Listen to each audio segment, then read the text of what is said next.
আমি আপোনালোকক ভাল খবৰ দিম, আমি একেলগতে লগ লাগি এবাৰ এই বিজেপিৰ এই যি শাসন, জংগল ৰাজ, মানুহক অত্যাচাৰ কৰাৰ শাসন, বস্তুৰ দাম বকোৱাৰ শাসন, দাদাগিৰি কৰাৰ শাসন, এই শাসনক পৰাবৰ কাৰণে আমি সকলো বিৰোধী একলগ।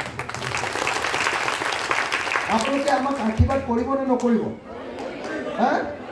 মই অন্তত আপোনালোকক কথা দিব পাৰোঁ, মই আপোনালোকৰ ওচৰৰ লুকুৰাখন গাঁৱৰ ল'ৰা চেলেঙাটত যেতিয়ালৈকে বস্তুৰ মূল্য বৃদ্ধি নহ'ব, দেখিছে এজন MLA ৰাইজৰ দলৰ, কিন্তু এজন MLAৰ লগতে বিজেপিয়ে একদম এনেকৈ কঁপি থাকিবলগীয়া পৰিস্থিতি হয়।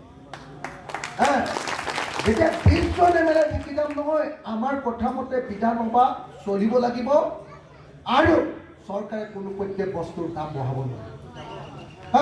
গতিকে মই সকলো ৰাইজকে অনুৰোধ কৰিছোঁ যে আগন্তুক 2026 চনত মৰিয়নি বিধানসভা সমষ্টিটোত ৰাইজৰ দলৰ প্ৰাৰ্থীক আপোনালোকে সমৰ্থন কৰক। আমাৰ চিনটো গেছ চিলিণ্ডাৰে হ'ব।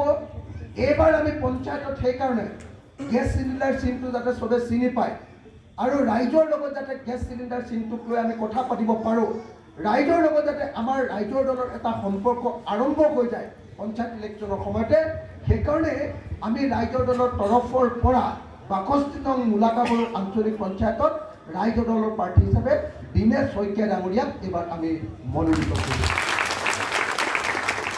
মই দীনেশ শইকীয়া ডাঙৰীয়াক হাতখন ধৰি এতিয়া হাতখন ওপৰলৈ কৰিম, আপোনালোকক সকলোৱে দীনেশ শইকীয়া ডাঙৰীয়াক এবাৰ আশীৰ্বাদ দিব।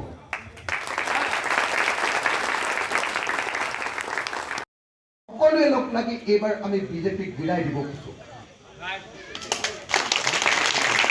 আমি সকলোৱে শপত খাইছোঁ, মই 26 অক্টোবৰ তাৰিখৰ পৰা 26 অক্টোবৰ 2024 তাৰিখৰ পৰা মই আজিলৈকে ঘৰলৈকে যোৱা নাই, অকল মিটিঙেই কৰি ঘূৰি ফুৰিছোঁ গোটেই অসমত, যে যিদিনালৈকে বিজেপিক 26ত পৰাভূত কৰিব নোৱাৰিম সেইদিনালৈকে ঘৰ যোৱা নহ'ব।